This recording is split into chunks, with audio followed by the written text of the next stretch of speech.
മലപ്പുറം ജില്ലയിലായിരുന്നു കേരള മനസാക്ഷിയെ നടുക്കിയ ദാരുണ സംഭവം അരങ്ങേറിയത്. രാവിലെ ഏകദേശം 11 മണിയോടുകൂടി വളാഞ്ചേരിയിലുള്ള ഡെന്റൽ ക്ലിനിക്കിൽ നിന്നും സുബൈദ എന്ന സ്ത്രീയുടെ ഫോണിലേക്ക് ഒരു കോൾ എത്തി. സുബൈദയുടെ മകൾ സുബൈറ ഫർഹത്ത് 11 മണിയായിട്ടും ഡെന്റൽ ക്ലിനിക്കിലേക്ക് എത്തിയിട്ടില്ല എന്നായിരുന്നു ക്ലിനിക്കിൽ നിന്ന് വിളിച്ച ഡോക്ടർ സുബൈദയെ അറിയിച്ചത്. എന്നാൽ മകൾ ഫർഹത്ത് രാവിലെ 9 മണിയോടുകൂടി തന്നെ വീട്ടിൽ നിന്നും ക്ലിനിക്കിലേക്ക് പുറപ്പെട്ടിട്ടുണ്ടെന്ന് സുബൈദ ഡോക്ടറെ അറിയിച്ചു. ഒരുപക്ഷെ മകൾക്ക് ബസ് കിട്ടിക്കാണില്ല എന്ന് കരുതി സുബൈദ മകൾ ഫർഹത്തിന്റെ ഫോണിലേക്ക് പലതവണ വിളിച്ചു നോക്കിയെങ്കിലും ഫർഹത്ത് ഫോൺ എടുത്തില്ല. ഏതാനും നിമിഷങ്ങൾക്കകം തന്നെ ഫർഹത്തിന്റെ ഫോൺ സ്വിച്ച് ഓഫ് ആവുകയും ചെയ്തു. എത്ര വിളിച്ചിട്ടും മകൾ ഫോൺ എടുക്കാതിരിക്കുകയും പിന്നീട് ഫോൺ സ്വിച്ച് ഓഫ് ആക്കി വെക്കുകയും ചെയ്തതിൽ സുബൈദയ്ക്ക് എന്തോ സംശയം തോന്നി. ഭയന്നുപോയ സുബൈദ ഉടൻ തന്നെ ആ വിവരം മകൻ ഷറഫുദ്ദീനെ അറിയിക്കുകയും ഷറഫുദ്ദീന്റെ ഫോണിൽ നിന്ന് പലതവണ ഫർഹത്തിന്റെ ഫോണിലേക്കും ഫർഹത്ത് വർക്ക് ചെയ്തിരുന്ന ഹോസ്പിറ്റലിലേക്ക് വിളിച്ചു നോക്കുകയും ഒക്കെ ചെയ്തു. എന്നാൽ 11:30 മണിയായിട്ടും ഫർഹത്ത് ക്ലിനിക്കിലേക്ക് എത്തിയിട്ടില്ല എന്നുള്ള മറുപടിയാണ് ക്ലിനിക്കിൽ നിന്ന് ലഭിച്ചത്. ഫർഹത്തിനെ വിളിച്ചിട്ട് ഫോൺ കിട്ടാത്ത സാഹചര്യത്തിൽ സുബൈദയും മകൻ ഷറഫുദ്ദീനും എന്ത് ചെയ്യണമെന്നറിയാതെ നിൽക്കുന്ന സമയത്തായിരുന്നു ഫർഹത്തിന്റെ പിതാവ് കബീർ അവിടേക്ക് എത്തിയത്.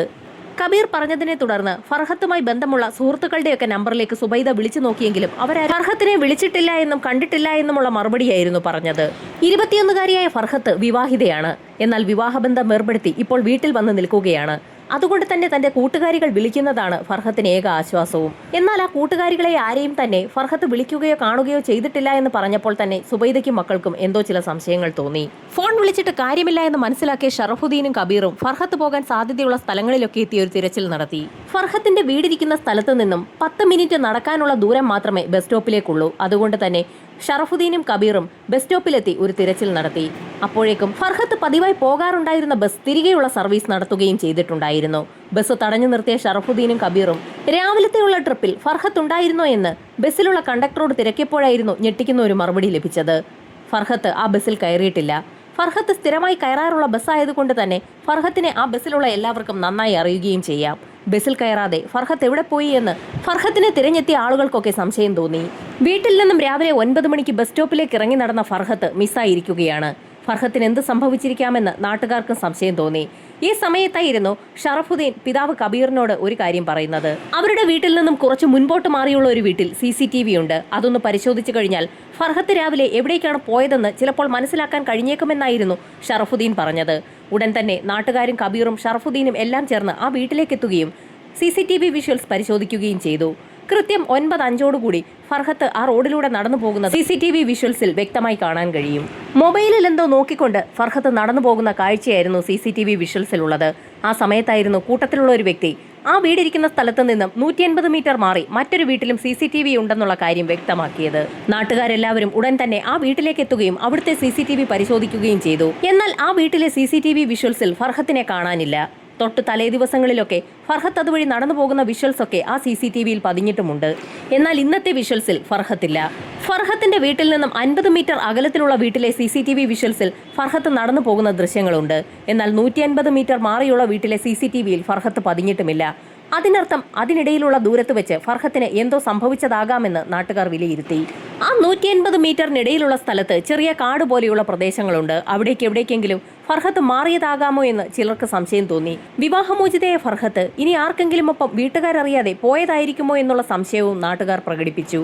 ഫർഹത്തിന് ബന്ധമുള്ള ആളുകളുടെയൊക്കെ ലിസ്റ്റ് അതിവേഗം തന്നെ തയ്യാറാക്കുകയും അവരെയൊക്കെ വീണ്ടും കബീറും നാട്ടുകാരും ചേർന്ന് വിളിച്ചു നോക്കുകയും ചെയ്തു. നേരത്തെ സുബൈദ സുഹൃത്തുക്കളെയൊക്കെ വിളിച്ചു നോക്കിയതാണ്. ആ സമയത്ത് ഫർഹത്തിന്റെ കൂട്ടുകാരികൾ ഒരു പക്ഷെ കള്ളം പറഞ്ഞതാണെങ്കിലോ എന്ന് ചിന്തിച്ച് കബീറും ഷറഫുദ്ദീനും മറ്റു ചില നാട്ടുകാരും ബന്ധുക്കളും ഒക്കെ ഫർഹത്തിന്റെ സുഹൃത്തുക്കളുടെ വീട്ടിൽ നേരിട്ടെത്തിയ ഒരു അന്വേഷണവും നടത്തി. എന്നാൽ അവരാരും ഫർഹത്തിനെ വിളിക്കുകയോ കാണുകയോ ചെയ്തിട്ടില്ല എന്നുള്ള മറുപടിയിൽ തന്നെയാണ് സുഹൃത്തുക്കൾ ഉറച്ചു നിന്നത്. ഈ സമയത്തായിരുന്നു നാട്ടുകാരിൽ ചിലർ ഫർഹത്ത് നടന്നു വരുന്ന വഴിയിലെ കോറിയുടെ കാര്യം ശ്രദ്ധയിൽപ്പെടുത്തുന്നത്. ആ കോറിയിലേക്കെങ്ങാണം ഫർഹത്ത് നടന്നു പോയിട്ടുണ്ടെങ്കിൽ അവിടെയെങ്ങാണം വീണു കിടക്കാൻ സാധ്യതയുണ്ടെന്ന് മനസ്സിലാക്കിയ നാട്ടുകാർ ആ കോറിക്ക് സമീപം എത്തുകയും ഒരു തിരച്ചിൽ നടത്തുകയും ചെയ്തെങ്കിലും ഫർഹത്തിനെ അവിടെങ്ങും കണ്ടെത്താൻ കഴിഞ്ഞില്ല. വീട്ടുകാരും നാട്ടുകാരും ചേർന്നുള്ള തിരച്ചിൽ എങ്ങും എത്തില്ല എന്ന് മനസ്സിലാക്കിയ നാട്ടുകാരിൽ ചിലർ ഉടൻ തന്നെ വിവരം പോലീസിൽ അറിയിക്കാൻ കബീറിനോട് പറഞ്ഞു. കബീറും മകനും ചേർന്ന് ഉടൻ തന്നെ സ്റ്റേഷനിലെത്തുകയും വിവരം അറിയിക്കുകയും ചെയ്തു. അതുവരെ അവർ നടത്തിയ തിരച്ചിലിനെക്കുറിച്ചും അവർ പോലീസിൽ വ്യക്തമായി സൂചിപ്പിച്ചു. മകൾ സുഹൃത്തുക്കൾക്കൊപ്പം എവിടെയെങ്കിലും സിനിമ കാണാൻ പോയിട്ടുണ്ടെങ്കിൽ വൈകുന്നേരത്തോടുകൂടി മടങ്ങി വരാൻ സാധ്യതയുള്ളതുകൊണ്ടാണ് ഇതുവരെയും പോലീസിൽ വിവരം അറിയിക്കാതിരുന്നതെന്നും അവർ കൂട്ടിച്ചേർത്തു. കേസ് ഫയലിൽ സ്വീകരിച്ച പോലീസ് സംഘം ഒരു മാൻ മിസ്സിംഗ് കേസായി അത് രജിസ്റ്റർ ചെയ്യുകയും ഉടൻ തന്നെ അന്വേഷണം ആരംഭിക്കുകയും ചെയ്തു. ആദ്യം തന്നെ ഫർഹത്തിന്റെ മൊബൈൽ കേന്ദ്രീകരിച്ച് തന്നെയാണ് പോലീസ് സംഘം അന്വേഷണം തുടങ്ങിയത്. ഫർഹത്തിന്റെ മൊബൈൽ ടവർ ലൊക്കേഷൻ കേന്ദ്രീകരിച്ച് നടത്തിയ അന്വേഷണത്തിൽ ഒരു കാര്യം വ്യക്തമായി. രാവിലെ 9:05 ഏത് ടവർ ലൊക്കേഷൻ പരിധിയിലായിരുന്നോ ഫർഹത്ത് ഉണ്ടായിരുന്നത് അതേ ലൊക്കേഷനിൽ വെച്ച് തന്നെയാണ് ഫർഹത്തിന്റെ ഫോൺ ഓഫ് ആയിരിക്കുന്നത്. വീടിന്റെ പരിസരം വിടുന്നതിന് മുൻപ് തന്നെ ഫർഹത്തിന്റെ ഫോൺ ഓഫ് ആക്കിയിരിക്കുകയാണ്. മൊബൈലിൽ നോക്കിക്കൊണ്ട് ഫർഹത്ത് നടന്നു പോകുന്ന CCTV വിഷ്വൽസും പോലീസ് സംഘം പരിശോധിച്ചു. ഒരുപക്ഷെ ആ CCTV വിഷ്വലിൽ കാണുന്നത് Farhath mobile phone switch off ആക്കുന്ന കാഴ്ചയാണോ എന്ന് പോലും പോലീസിന് സംശയം തോന്നി. അങ്ങനെയെങ്കിൽ മൊബൈൽ ഫോൺ സ്വിച്ച് ഓഫ് ആക്കിയ ഫർഹത്ത് അവിടെ നിന്നും എവിടേക്കാണ് അപ്രത്യക്ഷയായതെന്നുള്ളതായിരുന്നു പോലീസിന്റെ സംശയം. പരിചയമുള്ള വ്യക്തിക്കൊപ്പം ഏതെങ്കിലും വാഹനത്തിൽ കയറി ഫർഹത്ത് പോയതാണോ എന്ന് മനസ്സിലാക്കുന്നതിനായി, ഫർഹത്തിന് അത്തരത്തിലുള്ള ബന്ധങ്ങളുണ്ടോ എന്ന് കണ്ടെത്തുന്നതിനായി അവളുടെ കോൾ ഡാറ്റ റെക്കോർഡുകൾ കേന്ദ്രീകരിച്ച് പോലീസ് സംഘം ഒരു അന്വേഷണം നടത്താൻ തീരുമാനിച്ചു. കഴിഞ്ഞ 1 വർഷത്തെ മൊബൈൽ ഡാറ്റ റെക്കോർഡുകളാണ് പോലീസ് സംഘം പരിശോധിച്ചത്. സംശയാസ്പദമായി ആരെങ്കിലുമായി ബന്ധമുണ്ടോ എന്നറിയുന്നതിനായിരുന്നു പോലീസ് സംഘം കോൾ ഡാറ്റ റെക്കോർഡുകൾ പരിശോധിച്ചത്. എന്നാൽ നിരാശയായിരുന്നു ഫലം. അത്തരത്തിൽ ഒരു വ്യക്തിയുടെ നമ്പർ പോലും പോലീസ് സംഘത്തിന് ലഭിച്ചില്ല. അങ്ങനെ ഒരാളുമായും ഫർഹത്തിന് ബന്ധമില്ല എന്നുള്ളത് പോലീസിന് വ്യക്തമായി. പോലീസ് സംഘം അന്വേഷണം കൂടുതൽ വിപുലമാക്കി. അന്വേഷണത്തിന്റെ ഭാഗമായി ഫർഹത്തിന്റെ സുഹൃത്തുക്കളുടെയും അയൽവാസികളുടെയും ബന്ധുക്കളുടെയും ഒക്കെ ഒരു വിശദമായ ലിസ്റ്റ് തന്നെ പോലീസ് സംഘം തയ്യാറാക്കി. അവരെയൊക്കെ ചോദ്യം ചെയ്തെങ്കിലും പ്രത്യേകിച്ച് ഒരു ഗുണവും ഉണ്ടായില്ല. സമീപത്തുള്ള CCTVകൾ കേന്ദ്രീകരിച്ച് ഒരു സംഘം പോലീസുകാർ അന്വേഷണം ആരംഭിച്ചു. ഫർഹത്ത് ബസ് കയറാറുള്ള സ്റ്റോപ്പിലും ഒരു CCTV ക്യാമറയുണ്ട്. ആ ക്യാമറ പരിശോധിച്ചപ്പോൾ തൊട്ട് തലേ ദിവസം വരെ ഫർഹത്ത് ആ ബസ്സിൽ നിന്നും കയറുകയും ഇറങ്ങുകയും ഒക്കെ ചെയ്തതിന്റെ ദൃശ്യങ്ങൾ പോലീസിന് ലഭിച്ചു. എന്നാൽ സംഭവം നടന്ന ദിവസം മാത്രം രാവിലെയുള്ള ട്രിപ്പിൽ ഫർഹത്ത് കയറിയിട്ടില്ല. ബസ്സിലെ ജീവനക്കാരെ ചോദ്യം ചെയ്തപ്പോഴും ആ മറുപടി തന്നെയാണ് പോലീസിന് ലഭിച്ചത്. തന്റെ വീടിരിക്കുന്ന സ്ഥലത്തു നിന്നും 50 മീറ്റർ ചുറ്റളവിൽ വരെ ഫർഹത്ത് എത്തിയിട്ടുണ്ടെന്നുള്ളത് CCTV വിഷ്വൽസിൽ നിന്നും വ്യക്തമാണ്. എന്നാൽ അതിനുശേഷമുള്ള 150 മീറ്റർ ദൂരത്തിനിടയിൽ ഫർഹത്തിന് എന്ത് സംഭവിച്ചു എന്ന് കണ്ടെത്താൻ തന്നെ പോലീസ് തീരുമാനിച്ചു. ആ 150 മീറ്റർ ദൂരത്തിനിടയിലുള്ള എല്ലാ സ്ഥലവും പോലീസ് സംഘം അരിച്ചു പറക്കി തുടങ്ങി. SI നിർദ്ദേശം നൽകിയതിനെ തുടർന്ന് ഡോഗ് സ്ക്വാഡ് സംഭവസ്ഥലത്തേക്ക് എത്തി തിരച്ചിൽ ആരംഭിച്ചു. ഒരു സംഘം പോലീസുകാർ തിരച്ചിൽ നടത്തുന്നതിനിടയിൽ മറ്റൊരു സംഘം പോലീസുകാർ നാട്ടുകാരെയൊക്കെ വിശദമായി ചോദ്യം ചെയ്യുകയായിരുന്നു. പോലീസ് നായ ഉൾപ്പെടെ തിരച്ചിൽ നടത്തിയിട്ടും പ്രത്യേകിച്ച് ഒന്നും തന്നെ കണ്ടെത്താൻ പോലീസിന് കഴിഞ്ഞില്ല. ഏതെങ്കിലും വ്യക്തികൾ മൊഴി മാറ്റി പറയുന്നുണ്ടോ എന്നറിയുന്നതിനായി ചോദ്യം ചെയ്ത വ്യക്തികളെ തന്നെ പോലീസ് സംഘം വീണ്ടും വീണ്ടും ചോദ്യം ചെയ്തുകൊണ്ടേയിരുന്നു. ആ സമയത്തായിരുന്നു പോലീസിനെ തേടി ഒരു നിർണായക വിവരം എത്തിയത്. ഫർഹത്തിനെ ബാംഗ്ലൂരിൽ കണ്ടു എന്ന് ഏതോ ചില വ്യക്തികൾ സ്റ്റേഷനിൽ വിളിച്ചറിയിച്ചിരിക്കുകയാണ്. പോലീസ് സംഘം ഉടൻ തന്നെ ബാംഗ്ലൂരിലെത്തി ഒരു അന്വേഷണം നടത്തിയെങ്കിലും ആ വിവരം ഫേക്ക് ആണെന്നുള്ള കാര്യം വ്യക്തമായി. ഇതേസമയം തന്നെ തിരൂരിൽ വെച്ച് ഫർഹത്തിനെ കണ്ടു എന്ന് ചില ആളുകൾ പോലീസിൽ അറിയിച്ചു. എന്നാൽ അതും ഫേക്ക് ആണെന്ന് തെളിയാൻ അധിക സമയം വേണ്ടി വന്നില്ല. നാട്ടുകാരെ വീണ്ടും വീണ്ടും വിളിച്ച് ചോദ്യം ചെയ്യുന്നതല്ലാതെ അന്വേഷണം മുൻപോട്ട് നീങ്ങുന്നില്ല എന്ന് മനസ്സിലാക്കിയ നാട്ടുകാർ എല്ലാവരും ചേർന്ന് ഒരു ആക്ഷൻ കൗൺസിൽ രൂപീകരിക്കുകയും കേസ് അന്വേഷണം ശരിയായ ദിക്കിലല്ല നടക്കുന്നതെന്ന് ഉന്നത തലങ്ങളിൽ പരാതി നൽകുകയും ചെയ്തു. പരാതി നൽകിയതിന് ഫലമുണ്ടായി. DYSPയുടെയും SP-യുടെയും നേതൃത്വത്തിൽ പുതിയ പോലീസ് സംഘം വീണ്ടും അന്വേഷണം ആരംഭിച്ചു. 150 മീറ്ററിനിടയിൽ ആ പെൺകുട്ടിക്ക് എന്തോ സംഭവിച്ചിരിക്കുകയാണ്.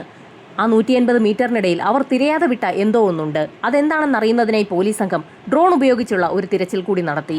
ആ സ്ഥലത്തുള്ള കോറിയിൽ ധാരാളം വെള്ളം കെട്ടിക്കിടക്കുകയാണ്. ആ കോറിയിൽ വീണ് ഫർഹത്തിന് എന്തെങ്കിലും സംഭവിച്ചിട്ടുണ്ടോ എന്നറിയുന്നതിനായി ക്വാറിയുടെ വിവിധ ഭാഗങ്ങളിലേക്ക് ഡ്രോൺ പറത്തി പോലീസ് സംഘം പരിശോധന നടത്തി. വിഷ്വൽസ് ഒക്കെ പരിശോധിച്ചെങ്കിലും സംശയാസ്പദമായ ഒന്നും തന്നെ കണ്ടെത്താൻ കഴിഞ്ഞില്ല. കോറിയിലേക്ക് ഇറങ്ങിയുള്ള ഒരു പരിശോധനയാണ് പിന്നീട് നടത്താൻ തീരുമാനിച്ചത്. നാട്ടുകാരുടെ കൂടി സഹായത്തോടുകൂടി പോലീസ് സംഘം കോറിക്കുള്ളിൽ പരിശോധന ആരംഭിച്ചു. മണ്ണ് കോരിയെടുത്തതിന്റെ ഭാഗമായി ഉണ്ടായ കുഴിയിൽ വെള്ളം നിറഞ്ഞു കിടക്കുകയാണ്. ആ പ്രദേശത്തുള്ള സകല കുഴികളും കുളങ്ങളും തോടുകളുമെല്ലാം പോലീസ് സംഘം അരിച്ചു പറക്കി പരിശോധന നടത്തി. എത്ര തിരച്ചിൽ നടത്തിയിട്ടും ഫർഹത്തുമായി ബന്ധപ്പെട്ട ഒന്നും തന്നെ കിട്ടാതെ വന്ന സാഹചര്യത്തിൽ പോലീസ് സംഘം അവരുടെ അന്വേഷണം ഏകദേശം അവസാനിപ്പിക്കാറായ ഘട്ടത്തിലായിരുന്നു ഒരു പോലീസുകാരന്റെ ശ്രദ്ധയിൽ ഒരു കാഴ്ചപ്പെടുന്നത്. കോറിയുടെ അടുത്തു നിന്നും ഒരൽപ്പം മാറി കുറെ ഭാഗത്ത് മണ്ണ് കൂട്ടിയിട്ടിരിക്കുന്ന കാഴ്ചയായിരുന്നു അത്. സമീപത്തുള്ള ഒരു ഓടയുടെ മുകളിലേക്ക് അല്പം കൂടുതൽ മണ്ണ് ഇളക്കിയിട്ടിരിക്കുകയാണ്. അത് കണ്ട ഉദ്യോഗസ്ഥൻ JCB ഡ്രൈവറോട് ആ മണ്ണ് കൂടി ഇളക്കി ഒരു പരിശോധന നടത്താൻ ആവശ്യപ്പെട്ടു. ഓടയുടെ മുകളിലേക്ക് നീക്കിയിട്ടിരിക്കുന്ന മണ്ണ് നീക്കം ചെയ്യാൻ പോലീസ് സംഘം നിർദ്ദേശം നൽകിയപ്പോഴായിരുന്നു ആ സ്ഥലത്തിന്റെ ഉടമ അവിടെ എത്തി പ്രശ്നമുണ്ടാക്കിയത്.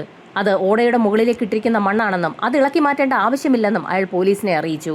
എന്നാൽ പോലീസ് സംഘം അയാൾ പറഞ്ഞതിന് വഴങ്ങിയില്ല. ആ മണ്ണുകൂടി നീക്കം ചെയ്യാൻ പോലീസ് സംഘം ഉടൻ തന്നെ JCB ഡ്രൈവർക്ക് നിർദ്ദേശം നൽകി. ആ ഓടയ്ക്ക് മുകളിലേക്ക് ഒത്തിരിയേറെ മണ്ണ് കൂട്ടിയിട്ടിരിക്കുകയാണ്. ആ മണ്ണ് മാറ്റാൻ JCB ഡ്രൈവർ തുടങ്ങുന്നതിന് മുൻപ് തന്നെ അയാൾ SIയെ ഒന്ന് നോക്കി. അതിന് ഒരു കാരണമുണ്ടായിരുന്നു. തൊട്ട് തലേ ദിവസം JCB ഡ്രൈവർ SIയെ കണ്ടിരുന്നു. ഏതാനും ദിവസങ്ങൾക്ക് മുൻപ് ആ ഓടയിലേക്ക് മണ്ണ് നീക്കിയിടുന്നതിനായി അതിന്റെ ഉടമയായ അൻവർ ആ JCB ഡ്രൈവറെ വിളിപ്പിച്ചിട്ടുണ്ടായിരുന്നു. മഴ വരാൻ പോകുന്നത് കൊണ്ട് തന്നെ അതിനു മുൻപ് ഓടയുടെ ഭാഗത്ത് മണ്ണിട്ട് മൂടണമെന്നും തനിക്ക് അവിടെ കുറച്ച് പണി ചെയ്യാനുണ്ടെന്നുമായിരുന്നു അൻവർ അന്ന് ഡ്രൈവറെ അറിയിച്ചിരുന്നത്. അന്ന് അതിൽ വലിയ അസ്വാഭാവികതയൊന്നും തന്നെ JCB ഡ്രൈവർക്ക് തോന്നിയിരുന്നില്ല. സ്ഥലോടമയായ അൻവറിന്റെ ഓട മണ്ണിട്ട് മൂടിയ പ്രവൃത്തിയിൽ ഇപ്പോൾ ആ ഡ്രൈവർക്ക് സംശയം തോന്നിയിരിക്കുകയാണ്. അത് അയാൾ പോലീസിനെ അറിയിക്കുകയും ചെയ്തു. അതുകൊണ്ട് തന്നെയാണ് പോലീസ് സംഘം അയാളുടെ പറമ്പിൽ ഒരു തിരച്ചിൽ നടത്താൻ തീരുമാനിച്ചത്. JCB ഡ്രൈവർ അങ്ങനെ മണ്ണ് മാറ്റാൻ തുടങ്ങി. മണ്ണ് മാറ്റി ഏകദേശം 10 മിനിറ്റ് കഴിഞ്ഞപ്പോൾ തന്നെ ഡ്രൈവറുടെ ഉറക്കെയുള്ള നിലവിളി ശബ്ദമാണ് പോലീസുകാരും നാട്ടുകാരും കേട്ടത്. ഓടിയെത്തിയ നാട്ടുകാർ നടുക്കുന്ന ഒരു കാഴ്ചയാണ് അവിടെ കണ്ടത്. മണ്ണിളകിയ ഭാഗത്തുകൂടി ഒരു കാൽ മുകളിലേക്ക് പൊങ്ങി നിൽക്കുന്നു. ഓടയിൽ പട്ടിയോ മറ്റോ ചത്തുകിടക്കുന്നതിനാൽ അതിരൂക്ഷമായ ഗന്ധം വമിക്കുന്നു എന്നും അതുകൊണ്ട് ഓടയിലേക്ക് മണ്ണിടണമെന്നും പറഞ്ഞുകൊണ്ടായിരുന്നു JCB ഡ്രൈവറെ കൊണ്ട് അൻവർ അവിടെ മണ്ണിടിപ്പിച്ചത്. എന്നാൽ ഇപ്പോൾ അവിടെ നിന്നും ഒരു മനുഷ്യന്റെ കാല് പൊങ്ങി നിൽക്കുന്ന കാഴ്ചയാണ് നാട്ടുകാർ കണ്ടത്. പട്ടിയോ പൂച്ചയോ ചത്തുകിടക്കുന്നത് കൊണ്ട് അവിടെ മണ്ണിടണമെന്ന് പറഞ്ഞിട്ട് അവിടെ ഒരു മനുഷ്യന്റെ കാലാണല്ലോ കാണാൻ കഴിയുന്നതെന്ന് പോലീസുകാർ ചോദിച്ചപ്പോൾ തന്നെ അൻവറിന്റെ മുഖം വിളറി വെളുത്തു. സുബൈറ ഫർഹത്തിനെ കാണാതായതിനു ശേഷം പോലീസിന്റെ അന്വേഷണം ശരിയായ ദിശയിലല്ല എന്ന് പറഞ്ഞുകൊണ്ട് ആക്ഷൻ കൗൺസിൽ രൂപീകരിക്കാൻ തന്നെ കാരണമായത് അൻവറാണ്. അതുകൊണ്ട് തന്നെ നാട്ടുകാരെല്ലാം ഒരു ഞെട്ടലോടുകൂടിയാണ് അൻവറിനെ നോക്കിക്കണ്ടത്. അൻവറുമായി ബന്ധപ്പെട്ട് പോലീസ് സംഘത്തിന് നേരത്തെ തന്നെ ഒരു സംശയം തോന്നിയതാണ്. അൻവർ തനിക്ക് സംശയമുള്ള ആളുകളെയൊക്കെ പോലീസിന് കാട്ടിക്കൊടുക്കും, അവരെയൊക്കെ ചോദ്യം ചെയ്യണമെന്നും ആവശ്യപ്പെടും. അങ്ങനെ ഒരുപാട് ആളുകളെ അൻവർ ചൂണ്ടിക്കാണിച്ചിട്ടുണ്ട്. അതിലൊക്കെ അന്ന് തന്നെ പോലീസ് സംഘത്തിന് ചില സംശയവും തോന്നിയിട്ടുണ്ടായിരുന്നു. അന്ന് സമയം ഒരുപാട് വൈകിയതുകൊണ്ട് തന്നെ പിന്നീടുള്ള തിരച്ചിൽ തൊട്ടടുത്ത ദിവസമാണ് നടത്തിയത്. ഓടയിൽ കാണുന്നത് ഫർഹത്തിന്റെ കാലുകൾ തന്നെയാണോ എന്നറിയുന്നതിനായി നാട്ടുകാരെല്ലാം ഒരു ദിവസം കാത്തിരിക്കേണ്ടി വന്നു. തൊട്ടടുത്ത ദിവസം തഹസീൽദാർമാരുടെ ഒരു നേതൃത്വത്തിലാണ് പിന്നീടുള്ള കുഴിക്കൽ നടപടികൾ ആരംഭിച്ചത്. തൊട്ടടുത്ത ദിവസം DYSP ഉൾപ്പെടുന്ന വലിയൊരു സംഘം തന്നെയാണ് സംഭവ സ്ഥലത്തേക്ക് എത്തിയത്. ഏതാനും മണിക്കൂറുകൾക്കകം തന്നെ JCB മണ്ണൊക്കെ മാറ്റി ആ മണ്ണിൽ നിന്നും ഒരു ഡെഡ് ബോഡി പുറത്തെടുത്തു. അതൊരു സ്ത്രീയുടെ ശരീരമാണ്. ബോഡി നന്നായി അഴുകിയതുകൊണ്ട് തന്നെ ആരാണെന്ന് കണ്ടെത്താൻ തീരെ പ്രയാസമാണ്. ഫോറൻസിക് സംഘം ഉടൻ തന്നെ പരിശോധന ആരംഭിച്ചു.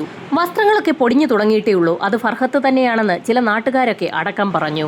മൃതദേഹം തിരിച്ചറിയുന്നതിനുള്ള കടാവർ നായ്ക്കളെ കൂടി പോലീസ് സംഘം സംഭവ സ്ഥലത്തേക്ക് എത്തിച്ചു. പോലീസ് നിർദ്ദേശം നൽകിയതിനെ തുടർന്ന് ഫർഹത്തിൻ്റെതായ എന്തെങ്കിലും സാധനങ്ങൾ അവളുടെ വീട്ടിൽ നിന്ന് വാങ്ങിക്കൊണ്ടുവരാൻ ചില ആളുകൾ ഫർഹത്തിന്റെ വീട്ടിലേക്ക് പുറപ്പെട്ടു. ഫർഹത്തിൻ്റെതായുള്ള എന്തെങ്കിലും സാധനങ്ങൾ വേണമെന്ന് ഫർഹത്തിന്റെ ഉമ്മയെ നാട്ടുകാർ അറിയിച്ചതിനെ തുടർന്ന് ആ ഉമ്മ ഒരു കവർ നാട്ടുകാർക്ക് നൽകി. ആ കവർ നാട്ടുകാർ ചേർന്ന് പോലീസിന്റെ അടുത്തെത്തിച്ചു. പോലീസുകാർ ആ കവർ തുറന്നപ്പോൾ അതിലുണ്ടായിരുന്നത് ഫർഹത്തിന്റെ ഡ്രസ്സും പല്ല് തേക്കുന്നതിനുള്ള ബ്രഷും പേസ്റ്റും ചീപ്പും പൗഡറും ഒക്കെയായിരുന്നു. ഫർഹത്തിൻ്റെതായ സാധനങ്ങൾ വേണമെന്ന് നാട്ടുകാർ പറഞ്ഞപ്പോൾ ഫർഹത്ത് ജീവനോടെ ഉണ്ടാകുമെന്ന് കരുതിയാണ് ഉമ്മ അത്തരത്തിലുള്ള സാധനങ്ങളൊക്കെ ആ നാട്ടുകാരുടെ കയ്യിൽ കൊടുത്തുവിട്ടത്. ഫർഹത്തിനായി ഉമ്മ കൊടുത്തുവിട്ട സാധനങ്ങൾ കണ്ട നാട്ടുകാർക്കൊപ്പം പോലീസുകാരും വികാരഭരിതരായി. ഫോറൻസിക് പരിശോധനകളും ഇൻക്വസ്റ്റ് നടപടികളും പൂർത്തിയാക്കിയ ശേഷം മൃതദേഹം പോസ്റ്റ്മോർട്ടം നടപടികൾക്കായി മഞ്ചേരി മെഡിക്കൽ കോളേജിലേക്ക് ഷിഫ്റ്റ് ചെയ്തു. വൈകാതെ തന്നെ പോലീസ് സംഘം സ്ഥലോടമ അൻവറെ അറസ്റ്റ് ചെയ്തു. എന്താണ് സംഭവിച്ചതെന്നുള്ള കാര്യം ഇനിയാണ് അൻവർ പറയേണ്ടത്. തനിക്കൊന്നും അറിയില്ല എന്ന് അൻവർ ആദ്യഘട്ടത്തിൽ പറഞ്ഞെങ്കിലും പോലീസിന്റെ കർക്കശമായ ചോദ്യം ചെയ്യലുകൾക്ക് മുൻപിൽ പിടിച്ചു നിൽക്കാൻ കഴിയാതെ അൻവർ പല കഥകളും പറഞ്ഞു തുടങ്ങി. അൻവറിന് കുറച്ച് കടങ്ങളുണ്ട്, അതെങ്ങനെ വീട്ടാമെന്ന് കരുതി അൻവർ ആലോചിച്ചുകൊണ്ടിരിക്കുകയായിരുന്നു. അങ്ങനെ ഇരുന്നപ്പോഴാണ് ഫർഹത്ത് ബസ് ഇറങ്ങി വീട്ടിലേക്ക് പോകുന്ന കാഴ്ച അൻവർ സ്ഥിരമായി കാണാൻ തുടങ്ങിയത്. വിവാഹിതയായതുകൊണ്ട് തന്നെ ഫർഹത്തിന്റെ കൈവശം ധാരാളം ആഭരണങ്ങളുണ്ട്. എല്ലാ ദിവസവും പലതരത്തിലുള്ള ആഭരണങ്ങൾ ധരിച്ചാണ് ഫർഹത്ത് ക്ലിനിക്കിലേക്ക് പോകാറുള്ളത്. മാലയ്ക്ക് പുറമെ കൈകളിൽ വളകളും ധാരാളം ധരിക്കാറുണ്ട്. വിവാഹമോചിത ആയതുകൊണ്ട് തന്നെ വിവാഹത്തിനുണ്ടായിരുന്ന ആഭരണങ്ങളൊക്കെ ഫർഹത്തിന് തിരികെ ലഭിച്ചിട്ടുണ്ട്. അതുകൊണ്ടാണ് ഓരോ ദിവസവും വ്യത്യസ്തങ്ങളായ ആഭരണങ്ങൾ ധരിച്ചുകൊണ്ട് ഫർഹത്ത് ജോലിക്ക് പോകാറുള്ളത്. ഫർഹത്തിന്റെ വീടുമായി വളരെ അടുപ്പമുള്ള വ്യക്തി കൂടിയാണ് അൻവർ. അതുകൊണ്ട് തന്നെ പലപ്പോഴും ഫർഹത്തിന്റെ വീട്ടിലെത്തുന്ന സമയത്തൊക്കെ ഫർഹത്തിനെ അയാൾ ശ്രദ്ധിച്ചിട്ടുമുണ്ട്. വീട്ടിൽ നിൽക്കുമ്പോഴും ധാരാളം ആഭരണങ്ങൾ ധരിച്ചാണ് ഫർഹത്ത് നിൽക്കാറുള്ളത്. ഫർഹത്തിന്റെ കൈവശമുള്ള ആഭരണങ്ങളൊക്കെ തനിക്ക് ലഭിക്കുകയാണെങ്കിൽ തന്റെ കടങ്ങൾ അതിവേഗം വീട്ടാനാകുമെന്ന് അൻവർ ഉറച്ചു. അങ്ങനെയാണ് ഏത് വിധേനയും ഫർഹത്തിനെ പിടികൂടാൻ അൻവർ തീരുമാനിച്ചത്. അൻവറിന്റെ വീടിരിക്കുന്ന സ്ഥലത്തു നിന്നും കുറച്ചു ദൂരം മുൻപോട്ട് പോകുമ്പോഴാണ് ഫർഹത്തിന്റെ വീടുള്ളത്. അയാൾ സംഭവം നടത്താൻ തീരുമാനിച്ച ദിവസം അതിരാവിലെ തന്നെ വീട്ടിൽ നിന്നിറങ്ങി. ഫർഹത്തിന്റെ വീടിന്റെ മുൻപിലൂടെ തന്നെയാണ് അൻവർ നടന്നത്. അങ്ങനെ നടന്ന് ആദ്യത്തെ ക്യാമറയുണ്ടായിരുന്ന വീടും കടന്ന് സമീപത്തുള്ള ഒരു കുറ്റിക്കാട്ടിലേക്ക് കയറി അൻവർ ഒളിച്ചിരുന്നു. അന്ന് CCTV ക്യാമറകൾ പരിശോധിച്ച വ്യക്തികൾ കുറച്ച് പുറകിലേക്കുള്ള വിഷ്വൽസ് ഒന്നും നോക്കിയിരുന്നില്ല. അങ്ങനെ നോക്കിയിരുന്നെങ്കിൽ അൻവർ അതുവഴി നടന്നു പോകുന്ന കാഴ്ച അന്ന് തന്നെ നാട്ടുകാർക്ക് കാണാൻ കഴിയുമായിരുന്നു. അൻവർ കുറ്റിക്കാട്ടിൽ ഒളിച്ചിരുന്ന് അരമണിക്കൂർ പിന്നിട്ട് ഏകദേശം 9 മണി കഴിഞ്ഞതോടുകൂടി ഫർഹത്തും ആ റോഡിലേക്ക് എത്തി. പ്രദേശത്തെങ്ങും ആരുമില്ലാത്ത ഇടവഴിയായതുകൊണ്ട് തന്നെ അതിവേഗം ഫർഹത്തിന്റെ പിന്നിലൂടെ ചെന്ന് ഫർഹത്തിന്റെ വായും മൂക്കും ചേർത്ത് പൊത്തിപ്പിടിക്കുകയും ചെയ്തു. ഫർഹത്ത് കുതറിമാറാൻ ശ്രമിച്ചെങ്കിലും അൻവറിന്റെ ബലിഷ്ഠമായ കൈകൾക്ക് മുൻപിൽ ഫർഹത്തിന് പിടിച്ചു നിൽക്കാൻ കഴിഞ്ഞില്ല. ഏതാനും നിമിഷങ്ങൾക്കകം തന്നെ ഫർഹത്ത് നിശ്ചലയായി. തറയിലേക്ക് വീണ് കിടക്കുന്ന ഫർഹത്തിന്റെ ബോഡി പരിശോധിച്ചപ്പോൾ തന്നെ ഫർഹത്ത് മരണപ്പെട്ടു എന്നുള്ള കാര്യം അൻവറിന് ബോധ്യപ്പെട്ടു. ഫർഹത്തിന്റെ വായും മൂക്കും ചേർത്ത് പൊത്തിപ്പിടിച്ച് അവളെ ബോധം കെടുത്തിയ ശേഷം അവളുടെ ആഭരണങ്ങളുമായി കടക്കാനായിരുന്നു യഥാർത്ഥത്തിൽ അൻവർ തീരുമാനിച്ചിരുന്നത്. എന്നാൽ അപ്രതീക്ഷിതമായി ഫർഹത്തിന്റെ മരണം സംഭവിച്ചിരിക്കുകയാണ്. ഫർഹത്തിന്റെ മൃതദേഹം ആ വഴിയിൽ ഉപേക്ഷിച്ചാൽ അത് പ്രശ്നമാകുമെന്ന് മനസ്സിലാക്കിയ അൻവർ ആരുടെയും ശ്രദ്ധയിൽപ്പെടാതെ ഫർഹത്തിന്റെ മൃതദേഹം ആ സ്ഥലത്തു നിന്നും എടുത്തുകൊണ്ട് തൊട്ടടുത്തുണ്ടായിരുന്ന കുറ്റിക്കാട്ടിലേക്ക് പോയി. ഫർഹത്ത് ഫർഹത്തിന്റെ മൃതദേഹം കുറ്റിക്കാട്ടിലേക്ക് കൊണ്ടിട്ട ശേഷം അൻവർ അവരുടെ ശരീരത്തിലുണ്ടായിരുന്ന ആഭരണങ്ങളൊക്കെ അഴിച്ചെടുത്തു. ആ സമയത്താണ് അൻവറിന് മറ്റൊരു കാര്യം ബോധ്യമായത്. അന്ന് ഏറ്റവും കുറച്ച് ആഭരണങ്ങൾ മാത്രമാണ് ഫർഹത്ത് ധരിച്ചിട്ടുള്ളത്. 3-4 പവൻ മാത്രം തൂക്കമുള്ള സ്വർണ്ണാഭരണങ്ങളാണ് ഫർഹത്തിന്റെ ശരീരത്തിൽ ഉണ്ടായിരുന്നതെന്ന് മനസ്സിലാക്കിയ അൻവർ ആകെ തകർന്നു. തനിക്ക് അബദ്ധം പറ്റിയെന്ന് അൻവറിന് ബോധ്യപ്പെട്ടു. എന്നിരുന്നാലും കയ്യിൽ കിട്ടിയ ആഭരണങ്ങളൊക്കെ കൈക്കലാക്കിയ ശേഷം അൻവർ അവിടെ നിന്നും കടന്നു കളഞ്ഞു. അതിനുശേഷമായിരുന്നു ഹോസ്പിറ്റലിൽ നിന്നും സുബൈദയുടെ ഫോണിലേക്ക് ഫർഹത്ത് ഹോസ്പിറ്റലിൽ എത്തിയിട്ടില്ല എന്ന് പറഞ്ഞുകൊണ്ടുള്ള കോൾ വന്നതും പിന്നീട് നാട്ടുകാരും വീട്ടുകാരും ഒക്കെ ചേർന്ന് ഫർഹത്തിനെ തിരക്കിയിറങ്ങിയതും. ഫർഹത്തിന്റെ പിതാവും സഹോദരനും നാട്ടുകാരും ചേർന്ന് ബസ് സ്റ്റോപ്പിലെത്തി തിരച്ചിൽ നടത്തുന്നതിനിടയിൽ അൻവറും അവർക്കൊപ്പം ഉണ്ടായിരുന്നു. ബസ് സ്റ്റോപ്പിലിറങ്ങി അവർ തിരച്ചിൽ നടത്തുന്നതിനിടയിൽ അൻവർ പതുക്കെ പിന്നിലേക്ക് വലിഞ്ഞു. അൻവർ നേരെ പോയത് തന്റെ വീട്ടിലേക്കാണ്. അവിടെ നിന്ന് ഒരു ചാക്ക് സംഘടിപ്പിച്ചുകൊണ്ട് കുറ്റിക്കാട്ടിലെത്തിയതിനു ശേഷം ഫർഹത്തിന്റെ മൃതദേഹം ആ ചാക്കിനുള്ളിലേക്ക് തള്ളിക്കയറ്റി ആ കുറ്റിക്കാട്ടിലൂടെ തന്നെ ആ മൃതദേഹം വലിച്ചിഴച്ച് കോറിയുടെ ഭാഗത്തേക്ക് കൊണ്ടുപോയി. പിന്നീട് ആ ഓടയിലേക്ക് മൃതദേഹം തള്ളിയ ശേഷം ആ ഓടയിലേക്ക് അൻവർ തന്നെ കുറച്ച് മണ്ണ് വെട്ടിയിട്ടു. ആവശ്യത്തിന് മണ്ണിട്ട് ഓട മൂടിയ ശേഷം ആ മൺവെട്ടി അയാൾ വീട്ടിൽ കൊണ്ടുവച്ചു. ഈ സമയത്ത് ബസ് സ്റ്റോപ്പിലുണ്ടായിരുന്ന നാട്ടുകാരും ഫർഹത്തിന്റെ വീട്ടുകാരും ചേർന്ന് ഫർഹത്ത് രാവിലെ പോകാറുണ്ടായിരുന്ന ബസ് തടഞ്ഞു നിർത്തി ബസ്സിലുള്ള ആളുകളോട് ഫർഹത്തിനെ കുറിച്ച് അന്വേഷിക്കുകയായിരുന്നു. ആ സംഘം തിരികെ എത്തിയപ്പോൾ അവർക്കൊപ്പം അൻവറും ചേർന്നു. പിന്നീടുള്ള അന്വേഷണത്തിന്റെ ഓരോ ഘട്ടത്തിലും അൻവറും അവർക്കൊപ്പം ഉണ്ടായിരുന്നു. അങ്ങനെ ഏതാനും ദിവസങ്ങൾ കഴിഞ്ഞപ്പോഴായിരുന്നു അൻവർ തന്റെ പറമ്പിലേക്ക് കുറച്ച് മണ്ണ് വെട്ടിയിടുന്നതിനായി JCB ഡ്രൈവറെ വിളിച്ചു വരുത്തിയത്.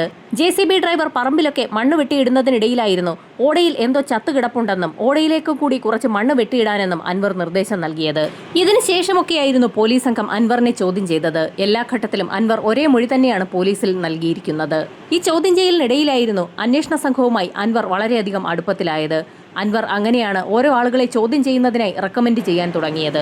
അങ്ങനെ ആവശ്യമില്ലാതെ പല ആളുകളെയും അൻവർ ചോദ്യം ചെയ്യുന്നതിന് വേണ്ടി പോലീസിലേക്ക് നിർദ്ദേശിക്കാൻ തുടങ്ങിയതോടുകൂടിയാണ് പോലീസ് സംഘത്തിന് അൻവറിലേക്കുള്ള സംശയവും ഉറച്ചത്. പിന്നീട് JCB ഡ്രൈവറുടെ സംശയം കൂടിയായപ്പോൾ അൻവറിന്റെ പറമ്പ് വിശദമായി പരിശോധിക്കാൻ തന്നെ പോലീസ് സംഘം തീരുമാനിച്ചു. ആദ്യഘട്ടത്തിൽ നാട്ടുകാരെയും അൻവറിനെയും തെറ്റിദ്ധരിപ്പിക്കുന്നതിനായി കോറി പരിശോധിക്കാനായിരുന്നു പോലീസ് സംഘം എത്തിയത്. കോറി പരിശോധന ചെറിയ രീതിയിൽ നടത്തിയതിനു ശേഷം അൻവറിന്റെ പറമ്പിലേക്കിറങ്ങി ഓടയും കൂടി പോലീസ് സംഘം പരിശോധിക്കുകയായിരുന്നു. പോലീസ് സംഘം കോറി പരിശോധന നടത്തിയപ്പോൾ സജീവമായി തന്നെ അൻവർ മുൻപിൽ തന്നെ നിന്നു. എന്നാൽ തന്റെ പറമ്പിലേക്ക് പോലീസ് സംഘത്തിന്റെ അന്വേഷണം എത്തുന്നു എന്ന് കണ്ട നിമിഷത്തിലായിരുന്നു അൻവർ പതറി തുടങ്ങിയത്. അത് വേണ്ട സാറേ, തന്റെ പറമ്പ് പരിശോധിക്കേണ്ട എന്ന് അൻവർ പലതവണ പോലീസുകാരോട് പറഞ്ഞിരുന്നു. എന്നാൽ അത് വേണമെന്ന് പറഞ്ഞുകൊണ്ടായിരുന്നു പോലീസ് സംഘം അൻവറിന്റെ പറമ്പ് പരിശോധിച്ചത്. അങ്ങനെ അൻവറിനെ പ്രതിയാക്കി പോലീസ് സംഘം കേസ് ക്ലോസ് ചെയ്യാൻ തുടങ്ങുമ്പോഴായിരുന്നു പോസ്റ്റ്മോർട്ടം റിപ്പോർട്ട് കിട്ടിയത്.